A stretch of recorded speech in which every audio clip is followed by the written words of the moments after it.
countdown to the last comic shop in 5, 4, 3, 2, 1. Hey, it is now time for more of the last comic shop. That's right. Each week we open up our shop to folks that enjoy books from close to 20 years ago, movies that are over 13 years ago, and potential animes that just came out last week. Wow, yeah, that is true. It is one of our patented movie mayhems. Maybe because it's not in May, though, Chad. We'll call this Movember. Is it Movember? Can we say that movie? Only if it involved cows would we be able to get it with Movember. I'm the host with the most, Andy Larson, and I'm joined by my wonderful co-host, Chad Smith. And, of course, we are joined by a wonderful guest for this week. It's our friend Bob. Welcome to the last comic shop, sir. How you been doing? Oh, doing excellent. I'm so happy to be here. Thank you guys for having me on. I love talking movies, and this movie happened to do with a comic, so I'm extra excited. There we go. Now, I'm hoping this is a treat for you, Bob, because you get to talk about a good movie. Bob, it should be known as a transplant from the Worst Movies Ever Made podcast. Did I get that right? No, you added an S. That's all you did. I'm from Pittsburgh. We go to Giant Eagles. It's the Worst Movie Ever Made podcast. Bob, why don't you tell our audience here, what is the Worst Movie Ever Made podcast? It's a comedy podcast. It is not serious, but it's so much fun. We talk about the worst movies ever made. This season, the worst movie ever made was Hard Ticket to Hawaii. If you've ever seen it, you know how bad it is. If you haven't seen it, you should go watch it. I'm sure you can find it for free somewhere. Who's in? But there's a soap star in it. Okay. And there are 4 Playboy Playmates from the 80s in it. And I can't name any of them by name because no one would know who I'm talking about anyhow. It's not the movie with Peter Dinklage and Matthew McConaughey. And what was that did not win the worst movie of the season, Chad. Oh. So kind of similar to what you guys do. We pick a movie, we rate a movie, we run it through a bunch of tests. We see, like, is it in bad taste? Is it bad dialogue? Is it bad acting? All that kind of stuff. Then we compare it to other movies of the season. And then to capstone the season, we always do a good movie at the end, just to kind of cleanse our palates a little bit. Very cool. Most recently, we just redid Halloween because we liked that movie and we wanted to talk about how good that was. And that was the end of our last season. Very cool. Well, hopefully you're going to get out there and listen to Bob's wonderful podcast. If you're a fan of Halloween, again, it was the Halloween season just a couple of weeks ago. So that episode should still be available, right? I mean, you consider this evergreen, like the last Comic Shop podcast, Bob? Yes, evergreen. Bad movies are forever. That's true. So are the good ones. They're usually the ones you remember longer. I'll say that much. But luckily for Bob, as Chad said, this is not a bad movie. I mean, I'm not going to say it's great. We're going to talk about Scott Pilgrim. That's right. As part of the Year of Chad. It was. I've been trying to sneak this one into our traditional movie mayhem slot for years now. Hasn't made it. But when we found out there's the Netflix show coming up, I was like, this is the time. And I'll be 1,000% honest. I've only ever read the first book of Scott Pilgrim, the black and white one, which will be our topic here on today's show. But this was one of the shows where in advance of the show, I actually bought the rest of Scott Pilgrim. Around 2019, they released Scott Pilgrim, but this time around, they embiggened it slightly and they made a colorized version. So I actually got all 3 volumes of that because I wanted to be able to compare the original black and white versus the color version versus the movie or the show that dropped last week, but I have not had a chance to watch it. But I will. Yeah, that's the nice thing about like Netflix and Disney Plus and all that stuff. You don't have to watch it right away. And again, I thought this was a good reason for covering Scott Pilgrim as well, because hopefully folks have maybe either watched the movie previously or now watched this anime show, and now we're here to educate on the comic. And I hope, Chad, that part of your analysis does talk about the movement from black and white to color. anytime they recolor comics, it's like, sometimes it's good, sometimes it's bad, but we'll get to that in just a second. Chad, why don't you hit us up with who created the Scott Pilgrim comic, Precious Little Life? So he's not versus the world yet. No, that doesn't come until later. This is easy. It's written and drawn by Bryan Lee O Malley, who did the lot of Scott Pilgrim all by his lonesome. And the 10-cent synopsis of the first volume, Chad? So basically, Scott is your 20-something slacker who has a high school girlfriend who everyone in his life thinks is gross.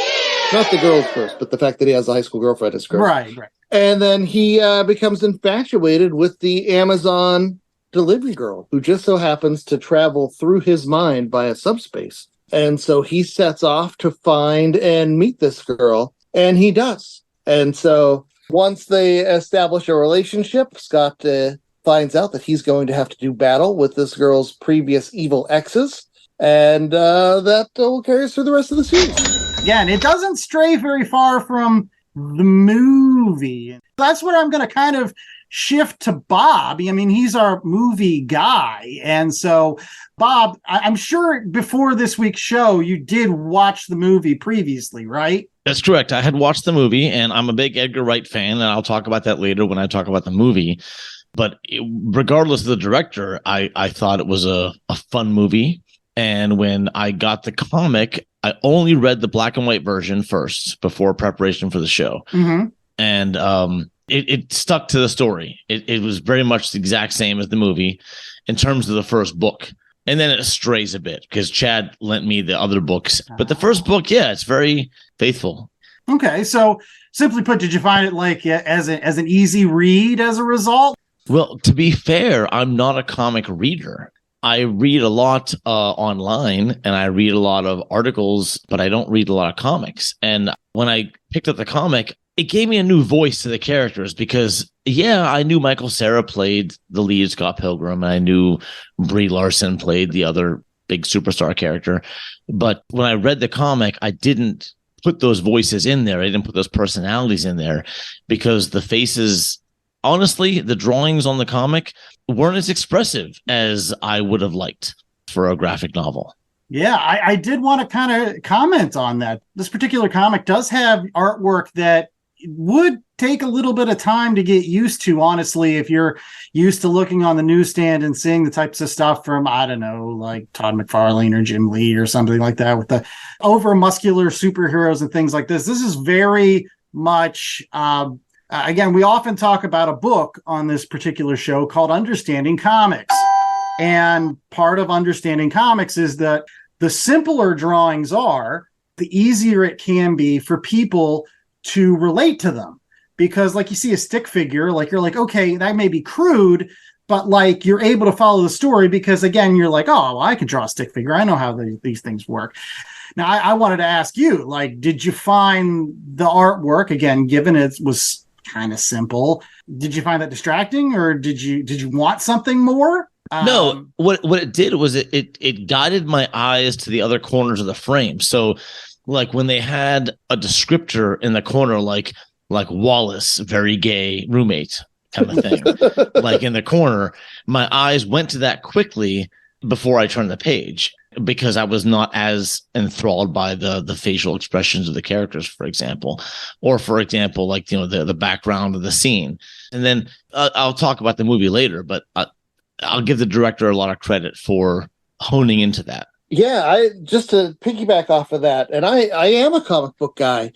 And for me, initially, the black and white version of Bryan Lee O Malley's cartooning is a little bit tougher for me to wrap my brain around sometimes. I kept being bothered because noses are just lines. For whatever reason, that was freaking me out. But as Bob mentioned, I also agree.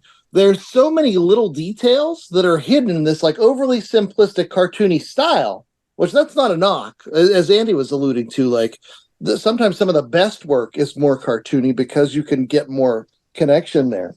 But O'Malley, he puts so many little things into the panels, and there's so much, it's the word I'm looking for. I think the kids would call it a vibe. There's so much of a vibe within this book. And Edgar Wright, which we'll get into, does an awesome job of translating that. and dare I say, based off the first book, enhancing it. But there's so, like, from the character T-shirts to the little, columns where they're talking about, this is his rating and this is what happened. And like, there's so many little elements in here that the art, because of its simplicity, it's able to work in a way that you might not expect it whenever you first see it. And I will say, too, it does borrow a lot more from the manga style. Right. Than it does from traditional superheroes. So, like I said, even for me, somebody that's used to reading Capes books, it was an adjustment. But one question I had for both of you is, I think Chad started to allude to it with a manga-esque style. This is actually a book that I do recommend to folks that have never read comic books before. Why? Because there's a lot of parts of like kind of nerd culture all thrown into a soup in this particular comic book, right? They talk about the X-Men, they talk about video games, they talk about anime, they talk about manga, and all of it's kind of thrown together in kind of like this one big, massive collection of gobbledygook, which is good because, again, the simplistic style of the artwork, you can then start feeling like, yeah, like seems like people I know, these are things I talk about. They're not just talking about comic books. They're not just talking about continuity, which I have no idea what's been going on in Batman in the last like 25 years. I know what Professor X is. I know what the X symbol means when he has it on his jacket. That's cool because I wear stuff like that. So I sometimes recommend this book. But at the same time, when I was rereading it this time around in preparation for today's show, I found that there were parts of it that are starting to get a little dated. And I don't know if that is a hindrance now to this particular book. So I wanted to throw it out to you guys. Do you feel like there was any part of this that was dated enough that like you couldn't give this to like a teenager, a high schooler or something nowadays and be like, yeah, you'll get this? I'm going to say not yet, because we're so connected to teenagers being middle school teachers.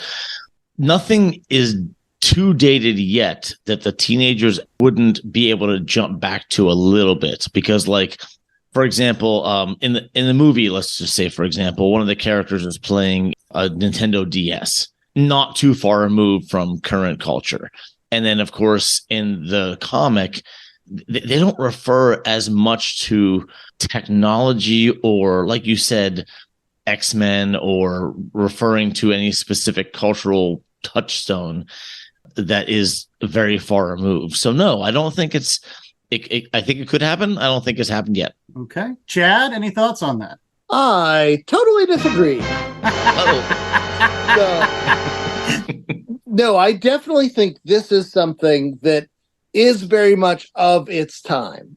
The thing that makes Scott Pilgrim great, and the thing that elevates it over your random run-of-the-mill comic book story, is how much it captures the mindset of folks that, like us at this point, we're going to graciously or generously call middle-aged, right?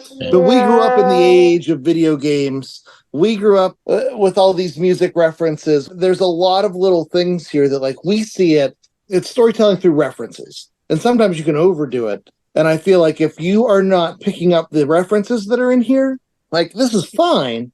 It's a perfectly, solid story, but I don't know if it is as elevated. And the technology that does appear in here, whether it's, emails, like there's references to emails. When's the last time a kid sent an email? Like there are things about this that are going to make it of a time. Do I think they make it inaccessible? No, but do I think they have the appeal for teens as it would for somebody in our age bracket? I don't think it does. I think that it's going to be a harder sell. That's actually one of the reasons why I think the movie didn't become the biggest thing, because there's a very specific age range where I think this is the appeal. And I think it actually skews a little bit younger than we are because it's so heavy on the manga stuff. But that's the Achilles heel that would hold Scott Pilgrim back, is if you are too young and hip, this is going to seem so old to you. Like, right. Where are their cell phones? Yeah, the guy doesn't even know what Amazon is. And like, they deliver books. I remember that time when all you could get at Amazon was books and CDs. And eventually they got video games. I'm like, oh my God, I remember buying like God of War from Amazon. I thought I was the coolest guy ever because I was just like, I got a video game from Amazon. And I, to your point, Chad, I think I'm going to split the difference between you and Bob in this. I feel like this is a book where it's starting to get close to maybe being a little bit too dated for most people to read. But the cool thing about this is it's almost like a little bit of a time capsule, which eventually this particular era is going to become super cool, like the 80s are now for teens. Like, the teens love the 80s. Like, they really do. Like, they're like, oh, the 80s or early 90s. It's kitsch to go back. Make the Stranger Things reference to show how old we are. Exactly. That was like 5 years ago. Right. Yeah. But to be fair, my daughter's 27 years younger than me, and this is one of her favorite movies / comics. She's read it now. And like, what did you say, Chad? You mentioned the email thing. She emails all the time. She's in college. She has to email. It's a necessity. To talk to the olds? Exactly. It's one of those things. And to Andy's point, it is a little kitschy. It's a little bit like, I can relate to the old folks because they emailed and they Amazon. But at the same time, it's not a giant leap for them to remember that Amazon only sold books. Like, that's a quick thing to like, okay, Amazon only sold books, and the rest of the story just quickly merges in the rest. You don't need to make a giant leap of trust to say, okay, all this stuff is old school. No, it's just that's the one thing. Everything else still fits. Good point, Bob. So let's go ahead and get to ratings, because we've got a movie review to talk about on today's program. So let's not waste any time. We've talked a little bit about this comic book, but now it's time to give it a rating scale. So Chad, given J.A. is not here today, why don't you give us the rating scale for the comic book of Scott Pilgrim? Where's J.A. when I need him? Oh man, if I could call and order something from JA. We'll go Amazon delivery boxes. There you go. How many Amazon delivery boxes do you think this is worth? Very cool. I hope they don't get after me for the sound effect that sounds very similar to what Alexa tells you when you have a package delivered. But long story short, we're going to go ahead and start off with Bob. He is our guest. So 1 out of 4. What are you rating the comic book Scott Pilgrim? Well, based on the very few comics I've read, if we're going out of 4, I'm going to give it 2.5 out of 4 Amazon boxes. Okay. I lean toward 2 boxes for the artwork because it is a little bit crude, and I lean toward the 3 for just the pacing. I like the pacing of the comic. I think it moves along without too many giant leaps. Yeah, I was going to ask you what you thought of like the dialogue. I particularly find the dialogue to be pretty snappy, and it actually kind of moves the whole thing forward. And as a movie guy, like, I know that's always a big important thing for me, is to have like snappy dialogue. So that's cool. Yeah. I think I'll go next then, and I'm gonna agree with this. I think I'm gonna give it a 2.5 Amazon boxes. Again, I'm not the biggest Scott Pilgrim fan out here. I mean, I came to it late. I didn't read it at the time it was actually being released. I didn't read it until actually the movie came out. And even after the movie came out, I was just like, meh, but I can appreciate what Scott Pilgrim does. This is a very accessible comic book. It is still one that I recommend that folks that don't read comic books check out, because I feel like they're going to be able to relate to this story about this guy that falls in love with this, manic pixie dream girl and needs to have her and stuff like that. And plus it's got a lot of pop culture references. I mean, people at a certain age always had friends that were in bands. They always went to certain bars to see those friends in bands because people made them go. They had, girlfriends that were like younger sometimes, and people go, oh, well, why is your girlfriend so young? All of these things I feel like are relatable. And it doesn't involve capes, and it doesn't involve a lot of continuity, so you can just jump in and you can enjoy Scott Pilgrim. I just don't really like the art as much. So it's like a 2.5, but it's still good. You should read it. Chad. Okay, so I'm going to say that my rating is a bit skewed just because not only did I continue reading with the colorized version, which I think helped me quite a bit. Reading this in black and white, it took me a minute to wrap my head around the Bryan Lee O Malley's cartooning, which isn't to say that it's bad. Like I said, there are lots of elements of it that really work, and the background details are fine. The character work is really great. And, this isn't the type of book I would normally read, but I found myself engrossed. Like, I'm not, traditionally out there for the relationship books, but this does that, and it does it really well. However, I will say, when I read this back before the movie, I stopped after the first book. I'm like, all right, that's cool. And I put it down, right? And then I went and I watched the movie. And we'll talk about this when we get to the movie review more in depth. I think the movie helped me to unlock things about this book that I wasn't picking up on. That I don't know if I get some of the nuances here if I don't have a Michael Cera as Scott Pilgrim. If I don't have Edgar Wright and all the things that he brings to the table, helping me to process what's going on here. Just because so much of this was a departure from my element, I think Edgar Wright helps me to unlock that stuff. And then I went and I read more. And once I got the colorized versions, I read through the rest of the story. And I will tell you, whereas the first book is very faithfully portrayed in the movie, there's like a handful of differences. Scott is a little bit older in the comic. Crash and the boys don't die like they do in the movie. They actually join in the fight and that kind of stuff. But for the most part, the movie is very faithful to the first book. But once you get past that, you get into the second through the 6 books, there are a lot of differences, enough to make the Scott Pilgrim comic experience a totally different thing from the Scott Pilgrim movie experience. And I'm also excited for the show because the show looks like it's treading on familiar ground, but I'm sure that Bryan Lee O Malley and company are going to find ways to make the anime experience its own thing too. And so the first book, I always just thought it was pretty good. I still stand by that. It's pretty good. The rest of it, I think, is better and brings enough to the table from the comic that I think it is definitely worth your time. I would recommend, don't just read the first book, read through the whole thing. You'll get more out of it. If you love the movie, you'll get more from the book. If you weren't crazy about the movie, like Ethan, Andy's brother and our erstwhile contributor here on the Last Comic Shop, swears by the books, and I can see why.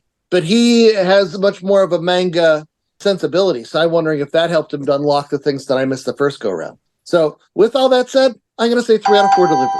It shows promise, and that promise delivers, much like an Amazon package, later on if you follow through with the rest of it. Well, last question I have for you, Chad, is real quickly, do you recommend reading it in black and white or color for those folks that have a choice between both? For me, and this is my personal preferences, I thought Nathan Fairburn, who comes on to do the coloring job, he does wonderful work. And there are little things about the black and white version that were hidden to me without the colors. I mean, and you do lose a handful of jokes, like the fact that Ramona's hair changes color every 3 weeks. Yeah. Like, in the book, they're like, did you change your hair color? Like, and it's like, yeah. You can't tell, it's in black and white. And the color version, you see the hair change, so it's less of a joke. Like, so you do lose little minor things here, but for me, the differentiation that the colorized version brings to the table, I think makes that a more worthwhile experience. However, the black and white came in the manga-esque style digests that are, they're affordable. I don't want to say they're cheaply put together. They're put together, they're a fine product. You know what to expect from one of those manga digests. I got the color version, the box set. It's terrible. Terrible production. No, and I'm upset by this. The pages are fine, but the binding, there is like a 1/4 of an inch gap between where the pages are and the book spine. Oh. But look at this part. Look at that gap between the pages. That's just asking for that cover to come clean off. Eventually. Yeah, if those pages are pressed up against there like a normal book, that doesn't happen. But yeah. Well, maybe we'll get better versions once the anime takes off. But we're going to take off with our first commercial break of this week's show. So we'll stay tuned for more of The Last Comic Shop right after this for more Movie Movember as we cover Scott Pilgrim versus the World, the movie. Stay tuned. Hey, it's Mikey Wood, frequent Last Comic Shop guest and collector.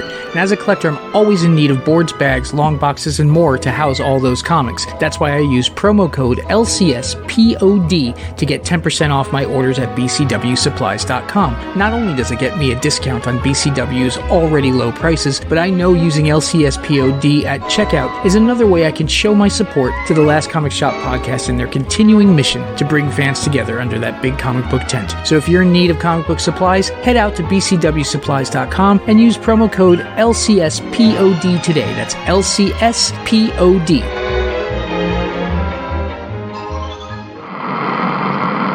Hello, friends. Do you like the 80s and Transformers? We are the Autopod Decepticast, and we started our podcast doing a minute-by-minute breakdown of the 1986 classic animated feature, Transformers the Movie. We've since moved on to an episode-by-episode review of the G1 series and just started Season 3. We have over 180 episodes, so if you're just discovering our show, there's plenty of gold to stuff into your ears, and it is very funny and fantastic. I'm not biased. We are on every podcast aggregator you could possibly stomach: Apple Podcasts, Stitcher, Spotify, Google Play, and our web presence is autopoddecepticast.com. We are at APodDcast on Twitter and all of the things. Autopod Decepticast, friends, for all your animated Transformer needs. All right, we're back with more of The Last Comic Shop, and it is now time for our Watch Pile Review. Yes, it is a movie. It's not watches. November. No, it's not about cows. It's not about cows. We brought a movie guy on. Let's let the movie guy do the movie stuff. All right. All right. We do have Bob, who does a wonderful podcast about movies, and so I am going to ask him to grace us with who worked on and starred in Scott Pilgrim versus the World, which was the movie adaptation of the comic book we just discussed. Isn't there already a Movember? Like, isn't that already a thing? There is. That's why I was trying to... See, you're smart. See, why would I come up with my own marketing when there's already a thing? I don't know. I just piggyback on that. Any case. But that's cool mustaches. Speaking of cool mustaches, Edgar Wright is our director of this movie, and he is one of my favorite directors. He made Baby Driver, which is one of my top 10 movies I've ever seen in my life. And he also directed Scott Pilgrim versus the World as one of his earlier attempt at a movie. Wow. It beat the Nick Frost and Simon Pegg stuff. But I want to say it was after Shaun of the Dead. All I know is this is early on in the Edgar Wright canon. Scott Pilgrim versus the World starred Michael Cera as Scott Pilgrim, Mary Elizabeth Winstead as Ramona. We had Kieran Culkin show up as Wallace, which was awesome. Anna Kendrick showed up. Aubrey Plaza showed up. Jason Schwartzman, thank goodness, showed up. And Ellen Wong as Knives showed up. Lots of good, I hate to say B-level star power, because they're not they're not like the Chris Evans who also shows up. But they are, in my opinion, fantastic actors. And yeah. Well, let me hit the time out before we talk more about the cast. I also just saw where Edgar Wright, he adapted The Adventures of Tintin. Yes, I did see that. That's yes, a deep cut. I didn't know that one. Most of the people in this movie are from comic book movies. Yeah. Right? Captain America, that one's easy. Who else is here? Brie Larson. Captain Marvel. Yeah, and we got Brandon Routh, who played Superman. In Superman Returns. And also is in the awesome Crisis on Infinite Earths adaptation that they did with all of the Arrowverse shows, which was super cool. That was cool that he came back as Superman in that. Yeah, he got to be Earth 1 Superman. And then we've got Thomas J. The Punisher. Yes. From my favorite Punisher movie. That is the only good one. I don't even care that John Travolta's in it. I love that movie. I really do. That's the best Punisher movie. Oh, Mary Elizabeth Winstead. She was also in a film I know Bob covered, Abraham Lincoln Vampire Hunter. And she was the Huntress in The Birds of Prey with the Harley Quinn recently. See? Okay, there it is. Connections made. They're all in there. So, sorry, Bob, that was the cast. What can you tell us about the movie proper? What is our 10-cent synopsis? All right, so we have this Scott Pilgrim, this Canadian post-high school young adult I'll go out on a limb and say punk rocker, even though he's not quite a punk rocker in my opinion. And he is looking for love after have recently being heartbroken, and is currently dating a high schooler, but finds a love who seems to have a checkered past, which involves 7 evil exes, which is different than the book, because the book says ex-boyfriends. And then, of course, Scott battles the evil exes in a series of exciting, very comic-like confrontations. And the movie ends as the movie should end, because it's a Hollywood ending. Scott ends with the girl of his dreams. As one does. As one does. So I'm going to start off with my initial thoughts. As I said earlier in the show, I found this movie kind of mid. I'm not going to say it's a bad movie. I'm not going to say it's a good movie. It's a mid movie. It's a movie that's like, if you don't want to watch a comic book movie, but then you do want to watch a comic book movie, you should watch Scott Pilgrim. It's got all the comic book tropes, but it doesn't have to deal with anything like, superheroes or running around with any continuity from like DC or Marvel. It's just kind of like there. And honestly, some folks say that it's like it's a comic book movie. I honestly think it's more of a video game movie. I think some of the battles, especially in this, lean more into being, video game inspired than being comic book inspired. Like, when the evil exes die, you get coins. He levels up at one point and his stats go up. It's like that traditional boss battle. Like, you have to fight the guys outside the doors, and then you get in, and then usually the boss is at the top of a staircase and you have to walk up to him and you fight him up there. And even there's a part at the end where Knives and Scott fight because they were playing a video game earlier. Like, I think this is more for the video game culture, honestly, than the comic book culture. And so from that perspective, mid. I don't know. Who wants to put me in my place? I do. I feel like we're gonna agree. So go ahead. Okay, so yeah, we can tag team this one. So Andy, you're not wrong in that this is a video game movie, but you're also totally wrong in saying it's not a comic book movie, because it's both. It takes the violence from video games and from manga. It marries that with a quirky sensibility, and there's so many little jokes. Whether it is, the pee bar when he's going to the bathroom, which is taken directly from the comic books. Whether it is the vegan police. Like, how hilarious was that, where he defeats one of the evil exes with coffee creamer? But there's so many things that are of the culture of comic books, video games. But instead of being Ready Player One, where you have all those things and you're like, oh, that happened and that happened. Okay, cool. This one wraps it up in a story with heart to it. This wraps things up into a story that actually feels like it matters. And that's the big difference, I think. Like, I think it is a comic book movie, and I think it is a video game movie, and I think it is a manga movie, and it's all those things at the same time, which is why I was shocked when it came out in 2010. Like, this was right on the heels of Batman Dark Knight and Iron Man, and like comic book movies are the biggest thing in the culture. And here this isn't just taking comic book movies, it's folding all the rest of that stuff in, with this killer cast. I don't know. What did you think, Bob? I'm going to go reverse timeline that Mr. Smith just went on. Uh-oh. So my daughter was born in 2003, and this came out in 10. Her and her friends relate to this movie more so than most movies that came out in their own generation. And I'm not sure why. But it just hits them. They relate to it. They point to it as a movie of their generation, not of our generation, which is interesting to me. But also think about, I've talked about this with Chad before.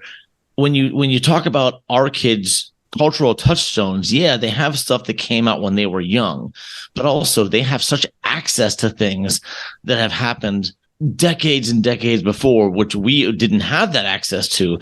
Like, I was just talking about this the other day. Like, I didn't have access to 80s hip hop in the 90s until I was in the 2000s because of just Napster and all those other things that came out. So now that they have all that access to those things, they can kind of see it as their own generation if they relate to it. So speaking of that, I do agree with you, Andy, 100% video game, but coins come down when they defeat the enemy. That was in the comic. That was a straight taken from the comic. And then here's something you don't see in comic book movies. Like you don't see in Marvel movies captions on the screen saying ring when the phone's ringing and labeling all the things in the apartment that belong to Wallace and to Scott Pilgrim. And you do see that in this movie, which makes this movie more of a comic book movie because it feels like more of a comic than it does a Marvel movie. Marvel movies don't feel like comics. They feel like events, where this feels like more of a melding of a comic and a movie, in my opinion. No, fair enough. And I mean, I will give credit to the Edgar Wright direction. I mean, I will say that that's the strong point of this movie. I think that's where this is a movie I've watched more than once, and it's because of the tremendous Edgar Wright direction. And to your point, like the kind of attention to detail, and with the way that sound effects appear, and it's just very bombastic, almost like, again, comic books are supposed to be.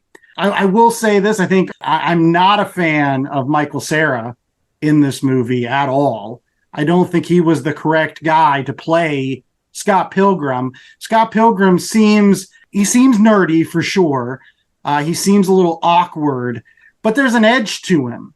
Michael Cera never had an edge in his life, even in these scenes where he's like really super pissed and he's like, I'm going to play this guitar really loud. I'm like, no, you're Michael Cera.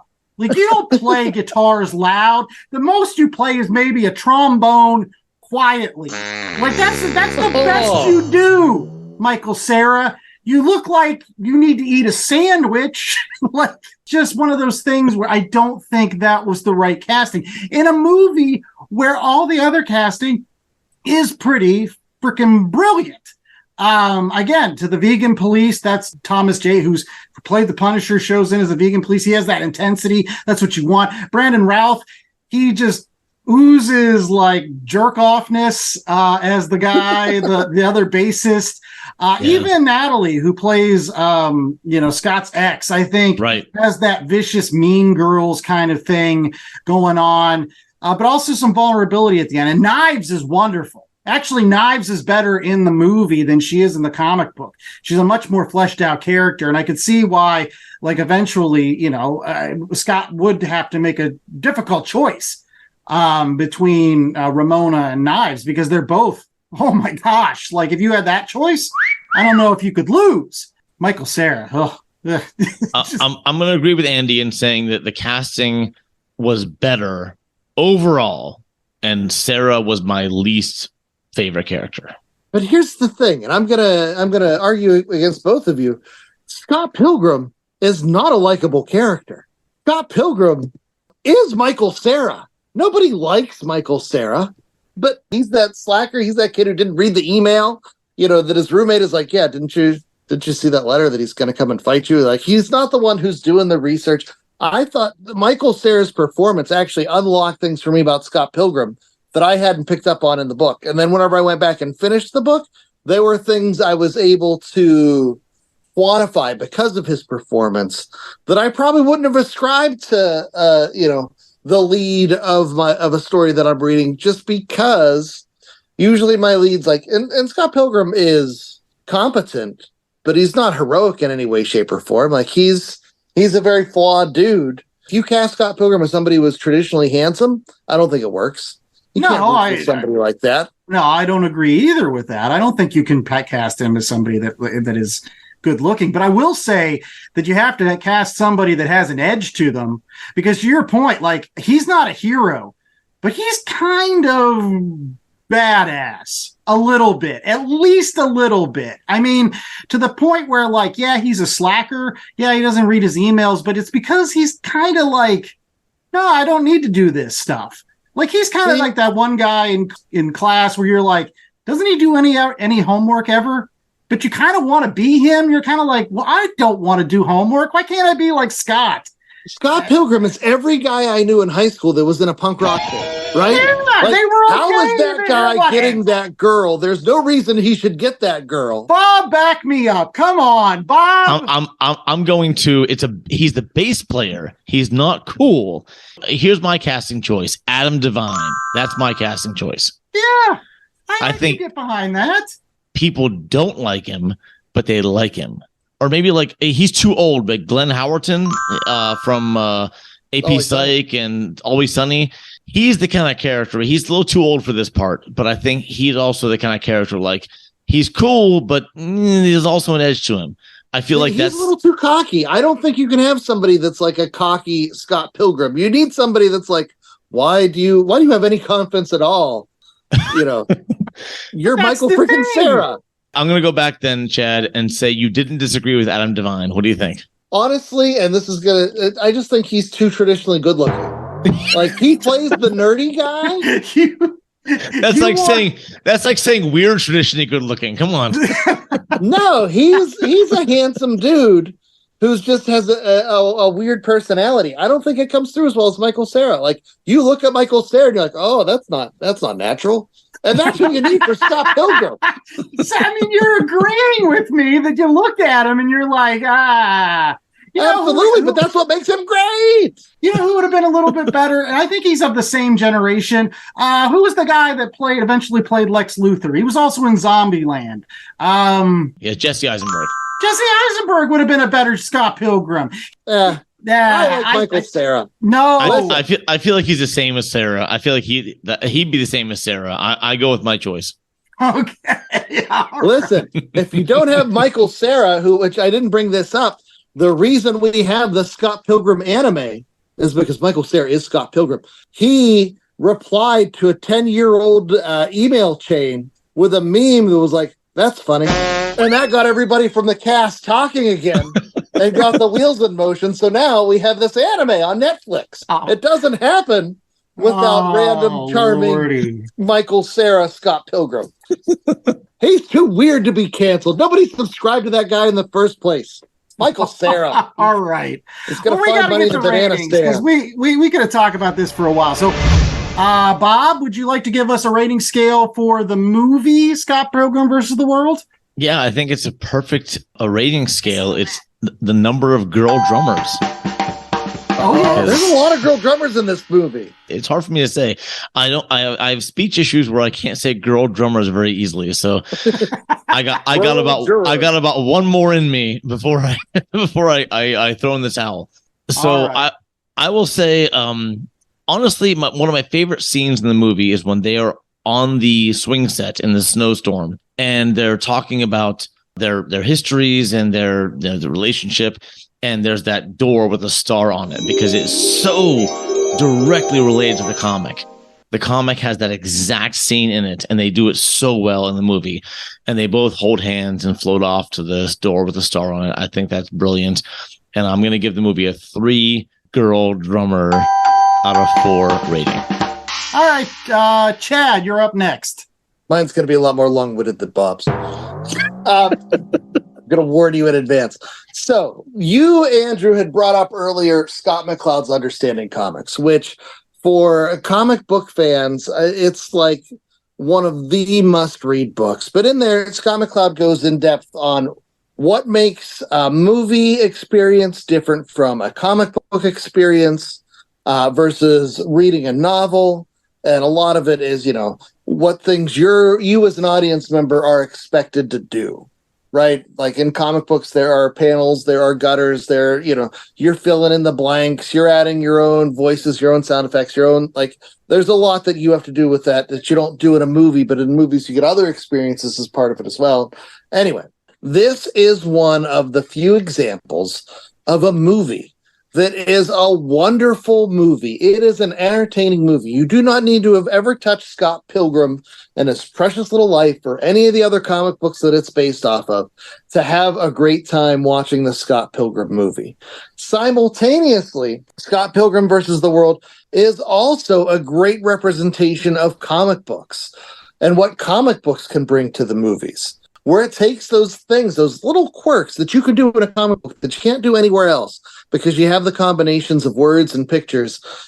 And it does that, whether it's, things like the P bar, whether it's things like the labels for all the stuff in the apartment that belongs to Wallace versus the one poster that's Scott's. Those little visual gags, they're all translated in the movie perfectly. It's one of the best comic book to movie adaptations, I think. And then we also touched on the video game culture. There's so many parts of that this movie does really well. And it's so hard for a film to do one of those three things.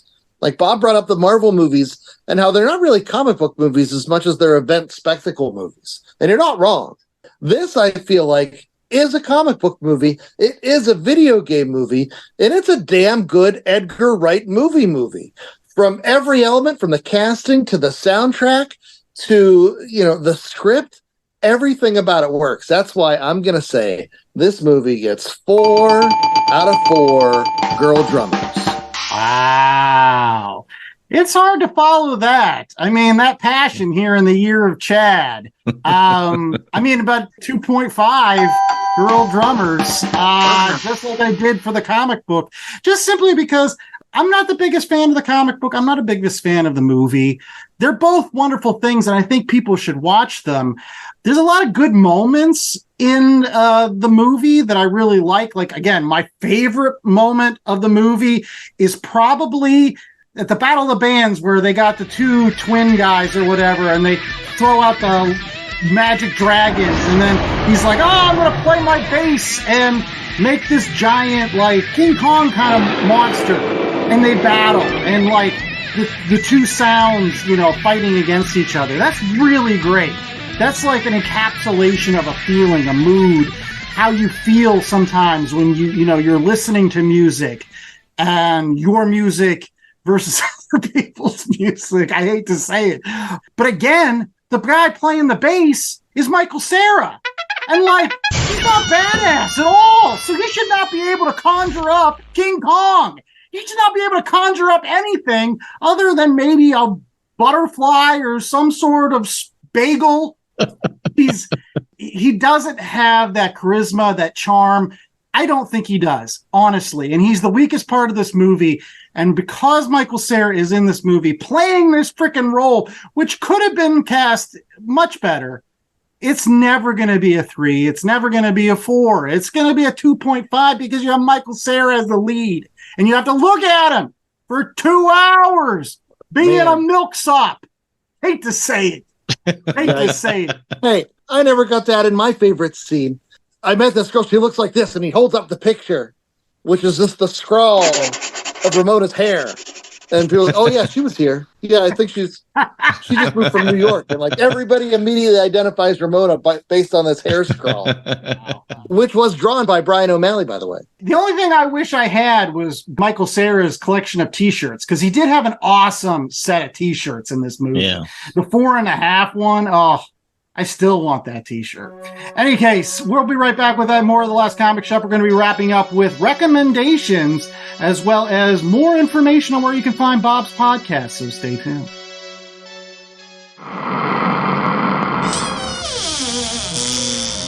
Greetings from the depths.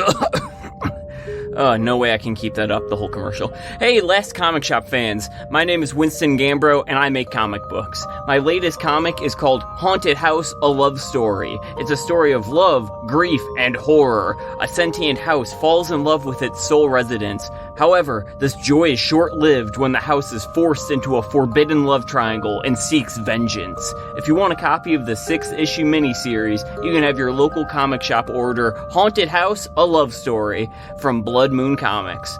Also available at winstongambro.com. That's WINSTONGAMBRO. And I'll get you a copy. Thanks so much for listening. Back to the show. All right, we're back with more of The Last Comic Shop, and it is now time for recommendations. Yes, that wonderful time of every single show where we give you other comic books that you can pick up at your local comic book shop, in addition to Scott Pilgrim Volume 1, or maybe the complete collections, I don't know, in color that Chad says. Hopefully yours won't be like destroyed or horribly mangled like he got All his. the reviews on Amazon talk about how crappy the books are coming in because of the way that we're designed. It's a great content, but the packaging. All right. But we're going to go ahead and start off with Chad Smith. Given it's the year of Chad, I want to hear what other books he has that folks should check out, in his opinion. Okay, so Scott Pilgrim was something that was just totally fun and out of left field. And once I was done, I picked up the Fantastic Four series that's been coming out for the past year or so. It's written by Ivan North with art from Ivan Coelho. And each issue of this series is either a done-in-one or part of a two-part storyline, exploring the Fantastic Four and their relationships with each other. And the basic gist, in the first issue, there is a big world threat, and Mr. Fantastic solves it. But in the process, makes the Baxter Building and all the people in it, including the Thing and Alicia's children, and Mr. Fantastic and Sue Storm's children, disappear for a year. So they will reappear eventually, but there will be one calendar year where they are gone from the lives of the people in the Fantastic Four. Now, when the kids reappear, it'll be like no time has passed, blah, blah, blah, blah, blah. But everybody gets real mad at Reed for making this choice. And so it's about the Fantastic Four who's fractured, coming back together. But each issue is like a done-in-one or a two-part story. There's one where there is a town filled with Doombots. And these Doombots, their one purpose is to protect this old woman who had been kind to Victor Von Doom at one point in his life. And so, like, you have Doombots whose jobs are to be the waitress at the cafe, and Doombots who are there to help bag groceries and all this stuff. There's, an issue where you meet Aunt Petunia, and they stay at Aunt Petunia's house.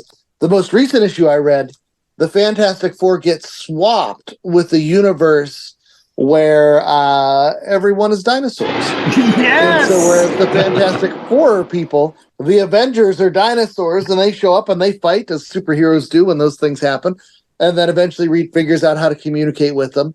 All is well until we get to the climax of the book, or the last page, and a certain Fantastic Four bad guy shows up in his dinosaur form, and chaos ensues. But each story is fun like that. It's old school comic book storytelling where you get a satisfying chunk of a story in an issue, but it also is playing on this long form soap opera storytelling. And if you like the Fantastic Four, even if you don't like the Fantastic Four and you just miss old school comic books like they were in the 60s and 70s, I highly recommend you track down this series. Ryan North, Ivan Coelho, it's Alex Ross on covers, beautiful covers.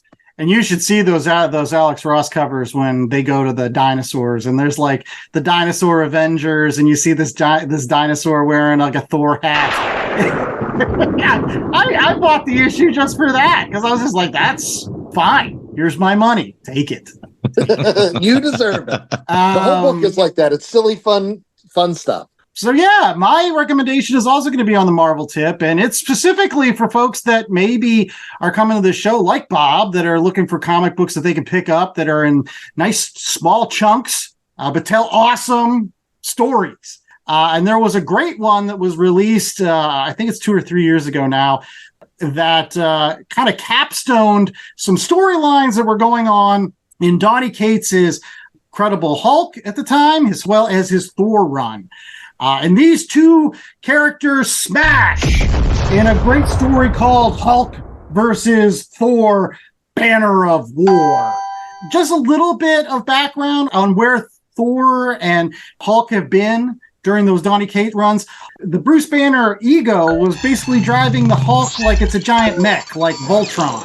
To say it, I don't know how else to explain it, but like he's got like a little tiny banner in his head that's driving the Hulk like it's like a battle tank or something, feeding it with anger so they can beat up the foes that have wronged him or something. I don't know.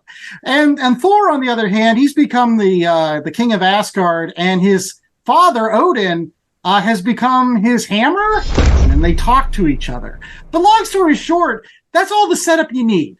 The rest of it is just an awesome battle. Both of those characters get thrown off into a death zone that was built into the decapitated hand of Celestial on some planet. And the greatest thing about this is they swap places. Thor gets Hulk powers. The Hulk gets to pick up Mjolnir and gets Thor powers. And then they continue to fight. It's so wonderful, with great art by Martin Kokolo And even Daniel Warren Johnson, who we've talked about on many, many shows, he comes in at the tail end of this to help Donny Cates kind of wrap things up. So if you just like battles, kind of like Scott Pilgrim, pick up this Hulk versus Thor, Banner of War, 5 issues, wonderful stuff. Bob. Okay, so I didn't think I owned any comics until I looked at my bookshelf and I realized I did own The Tick, The Naked City. This is a collection of comics, not necessarily an actual release of an individual comic. It's not quite the origin story of the Tick. It seems like the early stages of the Tick's herodom, where he is kind of trying to figure out his place in the world.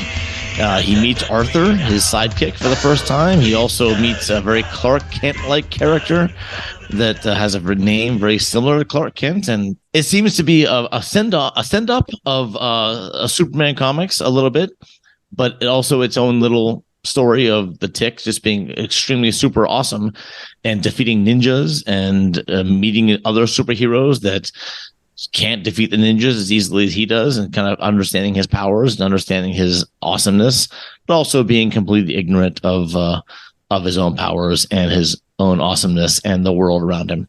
It's fun. Ben Edlund does everything. It seems like he writes and draws. Is that correct? Yes. That's awesome. I love his artwork. I think his expressions and the characters are super funny.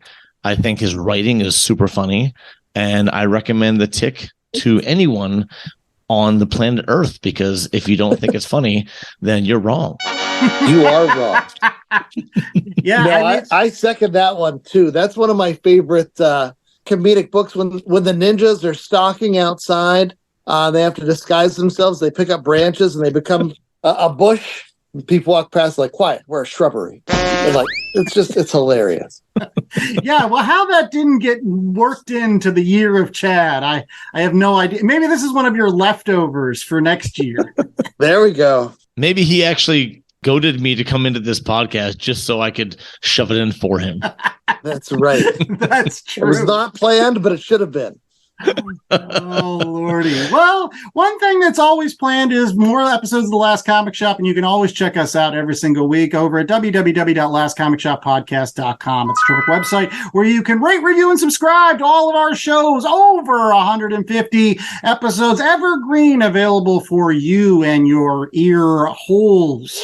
That's what they are. The ear holes. That's what they are. And some other wonderful things that you can stick in your ears happens to be another wonderful podcast run by our friend Bob. So, Bob, tell us where they can find your podcast every single week. So we're on Spotify, YouTube, all the different places you can find podcasts. We are The Worst Movie Ever Made. We talk about bad movies and good movies. We talk about bad comic book movies like Spawn and I was going to ask what was the worst one.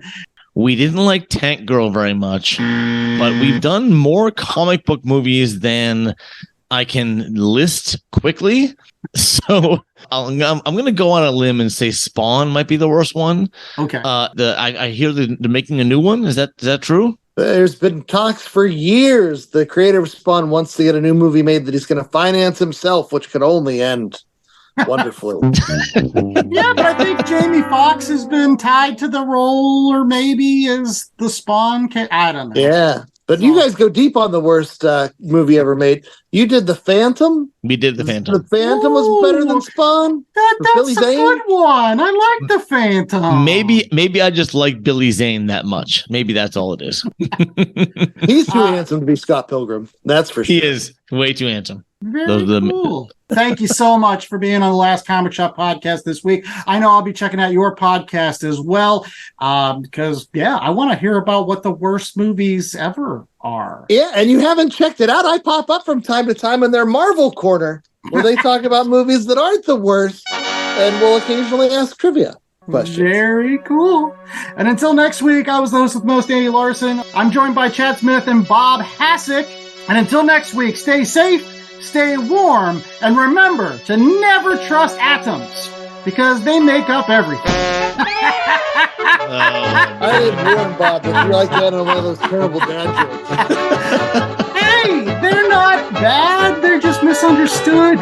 You're going to say that same thing about Michael Cera. Like, he's just misunderstood. Oh, we understood it just fine. He's super bad. It's not good at all. That's...